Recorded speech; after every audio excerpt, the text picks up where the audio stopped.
A CBS analyst says that Michigan deserves a multi-year postseason ban for Spygate, and a Power Four coach thinks that they deserve the hammer from the NCAA. We'll sort it all out right here on Locked On Big Ten.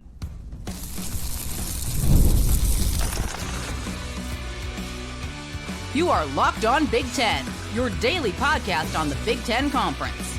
Part of the Locked On Podcast Network, your team every day. Welcome to Locked On Big Ten. I'm Craig Sheeman, 40 years as a sports talk show host and play-by-play announcer, and I want to thank you for making us your first listen each and every day. Of course, we're free wherever you get your podcasts and on YouTube, part of the Locked On Podcast Network, your team every day. Hey, hit that free subscribe button down below while you're watching, and you won't miss a single episode. All right, today's episode, of course, is brought to you by FanDuel. Right now, new customers can get $200 in bonus bets when your first $5 bet wins. And Michigan, more penalties coming. A postseason ban, perhaps. Plus, Big Ten news on the recruiting trail. Hang on for that. And also, we'll talk about the softball lineups for the NCAA tournament. And we have our Tuesday tweets. We always love that. But Michigan's Spygate, the sign-stealing saga, it's just not going away. And I get it. Michigan fan is growing weary of this entire thing. We did a couple of podcasts on the topic last week. And let's just say that the comments were passionate and divisive and divided. And again, Michigan fans just kind of had it with this whole thing. So, for those who don't know, Michigan self-imposed a 2-game ban on football coach Sherrone Moore for Spygate last week. We dared to ask if it was enough to satisfy the NCAA and whether a harsher penalty was coming down here this summer. We also speculated about the future of freshman quarterback Bryce Underwood at Michigan with all this turmoil going around him. It's our job to discuss such things, whether it upsets Michigan fan or not. Some of you can't handle some conversations. Just go back and look at the hateful comments that we received last week. But by and large, most of you are great. You don't fall into that category. But I did a lot of reading on the subject here over the weekend to see what other people were saying. I'm always kind of curious about that kind of stuff. I saw a lot of stuff. Like Sherrone Moore's career is over. I saw a lot of that. The end is near for Michigan. Saw a lot of that. But the truth is, we're not done with this story. And by we, I mean the NCAA. Within the next few weeks, June 6th and June 7th, Michigan has a hearing with the NCAA on the sign stealing scandal. And the NCAA Committee on Infractions is reviewing this. And a final decision then comes 45 days after that hearing. There's going to be more penalties. Ironically, that's going to be around July 22nd. Mark your calendars. You'll already see something on July 22nd. That will be the first day of Big Ten Media Days in Las Vegas to kick off the Big Ten football season. So again, mark your calendars. This thing's going to be a circus, an absolute circus. At the center of this hearing with the NCAA will be the contents of Sherrone Moore's deleted 52 text messages with Spygate mastermind Connor Stalions. Moore was the Wolverines offensive coordinator under Jim Harbaugh at the time, and he deleted those messages the day that the Spygate story broke in October of 2023 as Michigan was in the middle of its undefeated national championship season. Those messages were later retrieved by NCAA investigators. The public does not know what is in those messages, but there had to be a reason that Michigan self-imposed a 2-gamer on Moore. Something's in those messages, in my opinion. There are some that feel that the NCAA needs to go further here. CBS football analyst Josh Pate, he says if these level 1 violations are upheld, Michigan should suffer massive fines, loss of scholarships, and a multi-year postseason ban. What do you think about that? Seems a little tough. On the other hand, it would be hard to hammer Michigan too much for Spygate because the NCAA president is on the record saying that they won their national championship fair and square. There's the other side. Last week, an Athletic article quoted an unnamed non-Big Ten Power 4 football coach, so SEC, ACC, Big 12, again unnamed, which I'm always suspicious of, who said that Michigan deserves the hammer. Hammer needs to come down for the NCAA. He allegedly said that coaches still care about this Spygate issue, and he said it's a major deal to them, and you cannot minimize it. He said it's bad for college football. But he also said that the sign stealing signals and all that kind of stuff, it's more common than you think. Well, okay. But he claims that Michigan went to extremes to do so, and he said that they need the hammer dropped on them from the NCAA. That's another Power 4, really Power 3 coach, non-Big Ten coach. Certainly, the NCAA is one of the most unpredictable organizations on earth. There's no telling what they will decide after these June hearings, but clearly Michigan is spooked about something, or they would not have self-imposed a 2-game ban on Sherrone Moore. The other side of the coin is that the NCAA seems to have less power each and every day, and Michigan's been kind of running the clock on this thing. If the NCAA does bring down the hammer on Michigan, will that be the end of Spygate? The story going to go away? Will Michigan then take the NCAA to court and argue that the NCAA doesn't have the authority to mandate such punishments? Having said all that, if we're just talking football here, I think Michigan has a promising football season ahead of them here this year. You know, they finished strong last year without a quarterback, mind you. They still beat Ohio State and they beat Alabama in their last 2 games. Now they have a quarterback, the best young quarterback in the country, in Bryce Underwood, as a matter of fact. Now, it would be unrealistic to see him flourish right away. There's got to be some learning curve. Mistakes will be made, but the talent is there. And the sooner he takes off, the sooner Michigan will start to look like its old self. So I would also not underestimate the fact that defensive coordinator Wink Martindale is back for his second year. You know, he looked around a little bit, interviewed with some NFL jobs, decided they didn't work out, so he's back in Michigan. And that defense was humming at the end of the last season. There's a reason this team won 7 games last year and a bowl game on top of that without a quarterback. The defense was really, really good. Now, granted, Mason Graham, Kenneth Grant, Will Johnson, they're all off to the NFL. And that, but that side of the ball is never void of talent.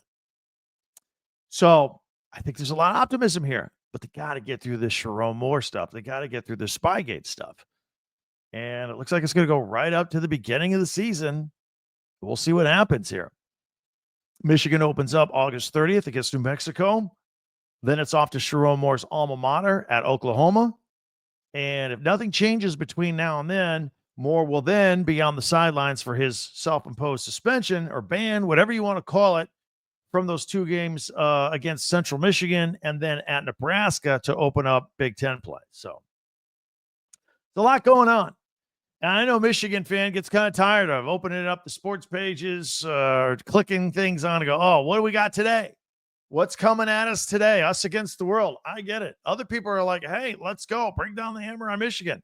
Michigan is very divisive, whether it wants to be or not. You are on one side of the fence or the other when it comes to Michigan football.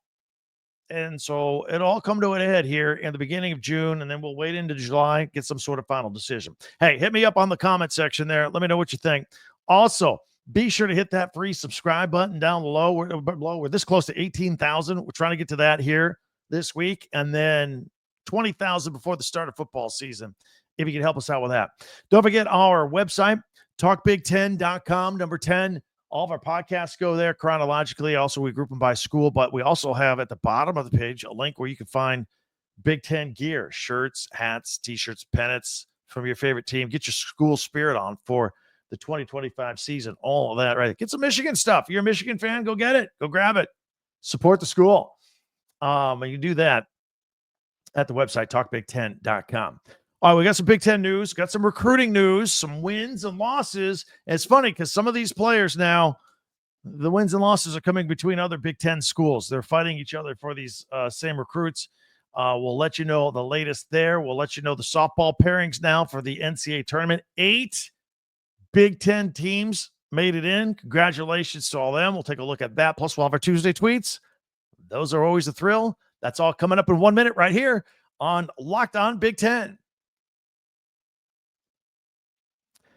NBA playoffs in full swing. That's right. And every night delivers highlight-worthy performances, momentum shifts in the series, can't miss moments, and 20-point leads blown like that. Whether it's a game-winning shot or a breakout player, there's never been a better time to get in on the action. FanDuel makes it easy to stay in the game before tip-off or live, whether it's player props, performance trends, same-game parlays. Fans have more ways than ever to play smart and win big. And, I always like to look at a couple players. I always look at Tyrese Halliburton and his point total. That dude's a superstar. Although he let me down the other night with 4 points 2 games ago. Celtics three-pointers, are they hot? Are they not? So we'll take a look at stuff like that all the time. Hey, how could a $200 bonus bets add to the excitement of your $5 bets? Check it out right now. If you're new to FanDuel, it's a perfect time to sign up. Head to FanDuel.com and place your first $5 bet. If it wins, you get a $200 in bonus bets. Make every moment more with FanDuel, official sportsbook betting partner of the NBA.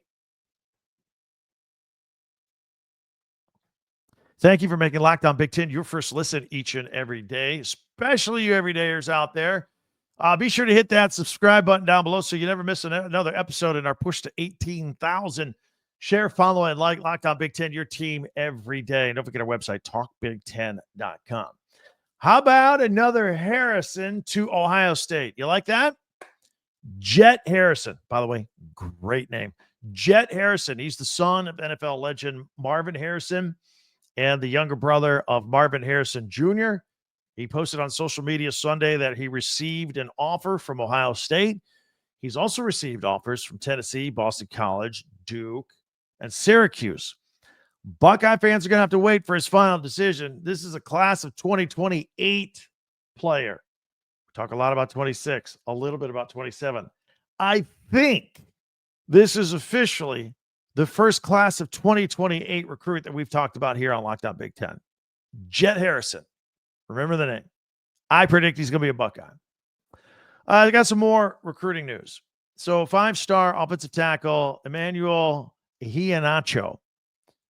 He said his commitment date and his visitation schedule got altered a little bit. This is the number 2 offensive tackle in the class of 2026. He's going to make a decision by August 5th. Why am I telling you about this? Because Big Ten schools are involved. Maryland was thought to be the leader for his services because he was going to stay home.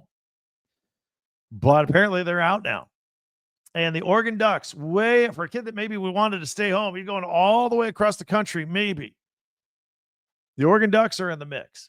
And he's still planning on taking his official visits in Oregon as well as Penn State, LSU, and Auburn. Penn State's a little closer to home. We'll see. It's going to be a fight for his services. But he has removed Alabama and Maryland from his list. And he actually said right now to a recruiting service, he said, right now it's Oregon, LSU, Penn State, and Auburn. And he said probably in that order. Oregon Ducks still on fire. Look like they're the clubhouse leader. His official visit to Eugene will be June 20th through the 22nd. Meanwhile, news on 4-star edge rusher Carter Meadows. Have you heard of him? He says Michigan will be in his final 4 schools of consideration. He is from Washington, D.C., Gonzaga High School product. Going to make his official visit to Ann Arbor on June 20th. South Carolina is going to visit them. They're still in the mix on May 30th. Penn State, June 6th. Ohio State, June 13th. But Michigan gets the last crack at them. A lot of schools kind of prefer that. If you're the last one, you get that last impression, get the commitment right there. Other schools will try to get the commitment before he even goes there. So we'll see. Big kid, 6'6", 235 pounds. Said he got 30 scholarship offers, but he's got it down to 4. So Michigan, South Carolina, Penn State, and Ohio State. Michigan was not so lucky with 4-star edge rusher Sean Scott. He committed to USC. So consider one Big Ten school, went to another Big Ten school. He's from the Inland Empire in Southern California. So that's near Los Angeles, and it's the east part of Los Angeles. So looks like Lincoln Riley is going to keep the kid in the state. He was considering Michigan, Miami, and Washington. By the way, on a side note, Michigan Wolverines. A slight note of concern, as if we don't have enough concern at Michigan and in today's podcast as well. But the Wolverines class of 2026 only has 5 commits right now. That's pretty low. By comparison, USC's top-rated class is 28 commits. Now, you and I both know of those 28 commits at USC, a bunch of them are going to change their mind like 10 times each. Going to be some flips. And don't forget also, Michigan, here's the silver lining. They started out slow last year. And then they cranked out. They got that name, image, and likeness checkbook out too, and that helped out. And they got Bryce Underwood very late in the game. We haven't said much about the Wisconsin Badgers lately.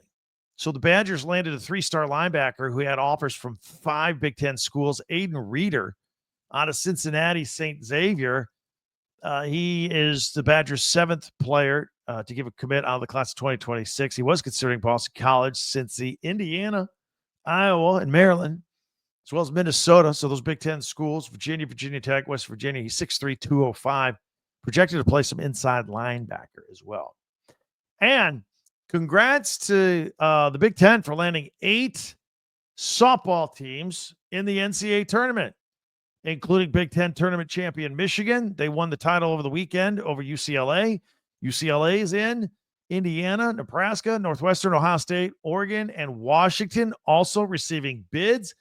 UCLA is going to be a 9 seed. They host UC Santa Barbara on Friday at 7:30 Eastern time. So that's 4:30 out there Pacific.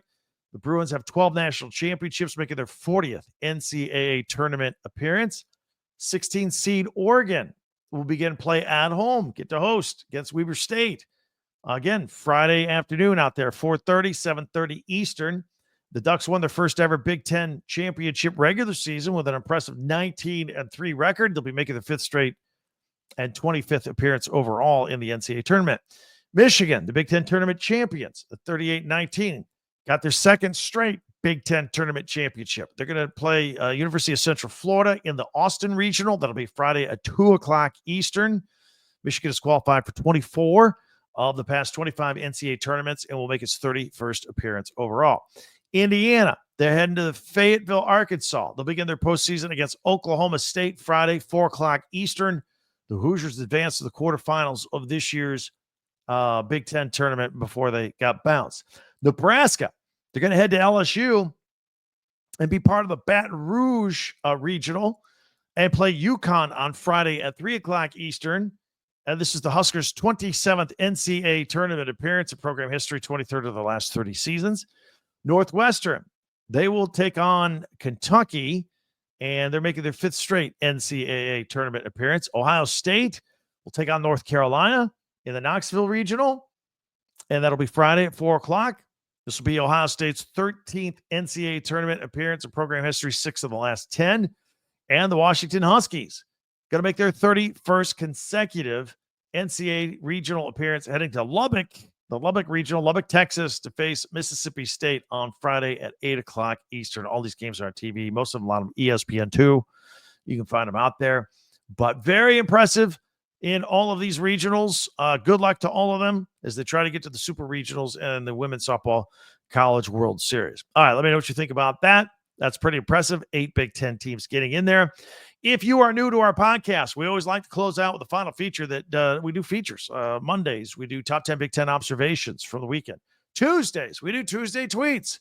Hit us up on Twitter or X at Talk Big Ten. I'll pull a tweet out there and put it on. That's coming up next.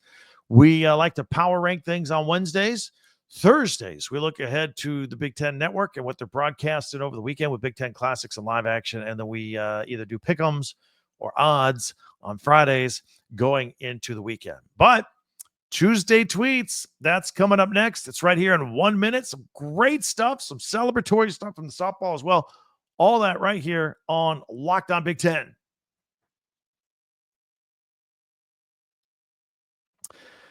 I know you've checked your checking account, your banking account. You go, whoa, where did that money go? Maybe you dine out too much. Maybe too much online shopping. Maybe you do a lot of entertainment. It all adds up. It's easy to check with Monarch Money, your personal CFO, giving you full visibility and control over your finances. And Monarch Money is not just a budgeting app. It's a complete financial command center You could track all of your accounts, investments, and spending in one place. So you stop just managing your money and start building wealth. They've got a lot of great surprising insights for you on how to handle your money, what to do with it, maybe what you're doing with it. Instead of juggling multiple apps, it's got an all-in-one convenience. Put it all in one place. Easy collaboration. Take your spouse or your significant other, put their finances with yours, all in one place that you can both share and use at the same time. Take control of your finances with Monarch Money. Use the code LOCKEDONCollege at monarchmoney.com for 50% off your first year. And that's monarchmoney.com, code LOCKEDONCollege for half off your first year. All right, it's time for our feature of the day, Tuesday tweets. If you're on audio, we'll put it on full screen and we'll describe it in detail so you don't feel like you miss out. All right, we got a bunch of them here to get to here today. Again, you can follow us at Twitter at Talk Big Ten. So here's one from at Michigan Wolverines.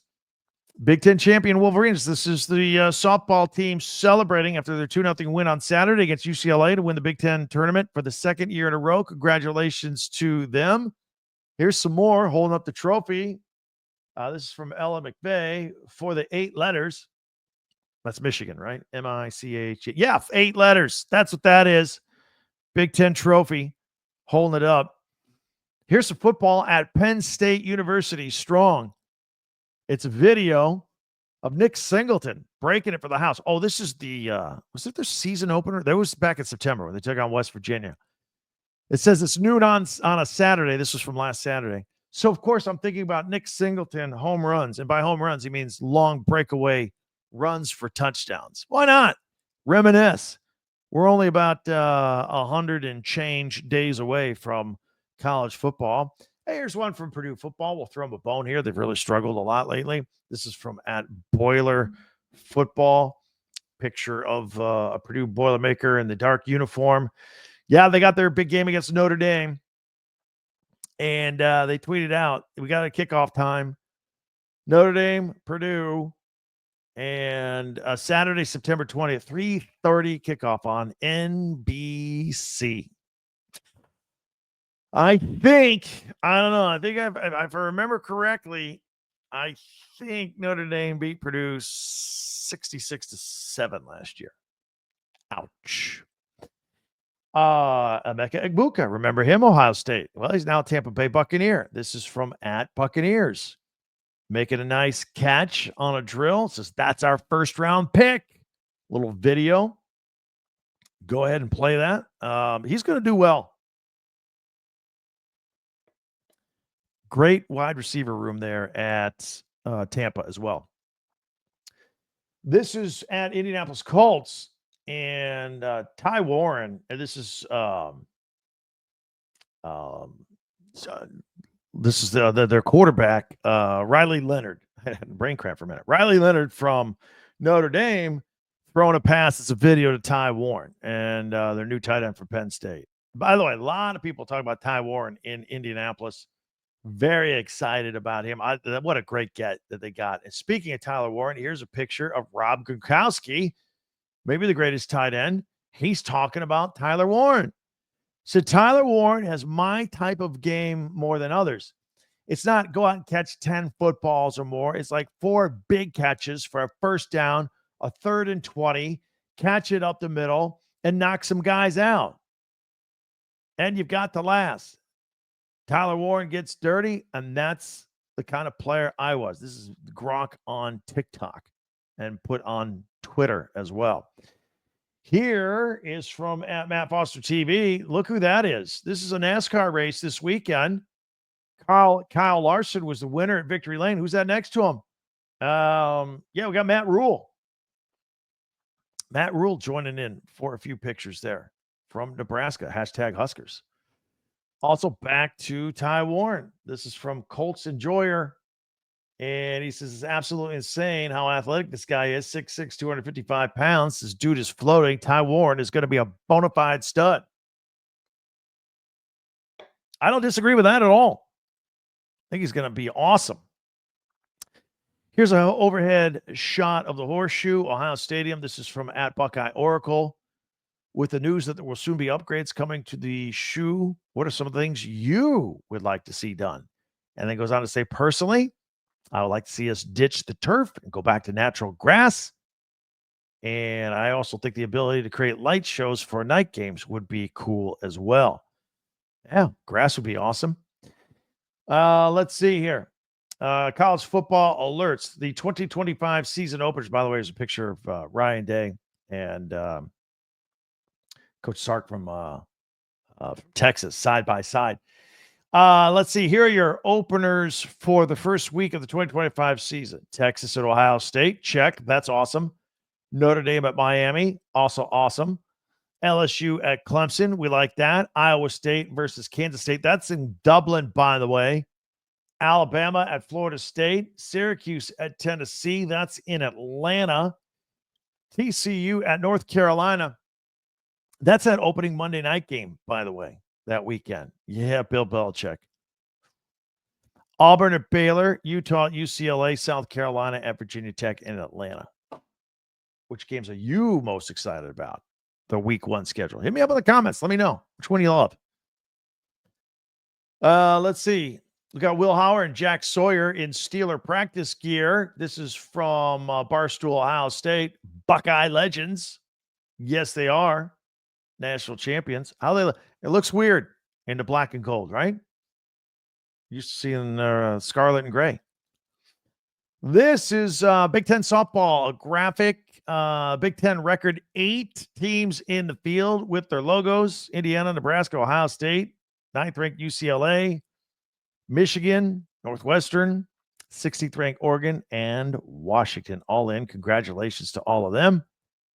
Let's see. Oh, well, Swanky Wolverine. Let's see what he's up to. He says, don't call or text. I'm busy. It is a play of the national championship game, Michigan and Washington 2 seasons ago. That's what he's doing. That's what he's doing on his time off right now. All right. That's what we're doing. Got our tweets. What do you think? Hit me up on Twitter or X at Talk Big Ten. Send me something. I'll put it on the podcast every Tuesday. We do this. Love to have you be a part of it. There are many ways for you to interact with this podcast as well on Twitter or X at Talk Big Ten. Don't forget the comments on YouTube. Don't forget our website, talkbig1010.com. Got it on the crawl on the bottom if you're on video. Hit us up with the comments there. Feel free to go back and check out another episode. If you don't catch us every day, we always invite you for a second listen each and every day. And yesterday's podcast, we were talking about how they're really talking about not a 14-team playoff, but a 16-team playoff, which really means 20 teams because they're going to have play-in games. It's going to be ridiculous. And we said so on yesterday's podcast. Check it out. Also, in addition to a second listen of us, maybe a second listen of our friend Brian Smith and the Portal Show. Keep track of everything going on in the portal. He does it for you, and you'll be the most informed fan out there with the Portal Show on YouTube or wherever you listen to your podcast. Thank you for checking us out. Spread us the word of mouth about our show, our podcast. It's unique. It's Big Ten. We got the audio and the video version. All 18 teams, news, opinion, and analysis, all of it under one umbrella here on Locked On Big Ten. Thank you for joining us. Can't wait to meet and talk to you again tomorrow for Locked On Big Ten. I'm Craig Sheeman. We'll talk to you next time.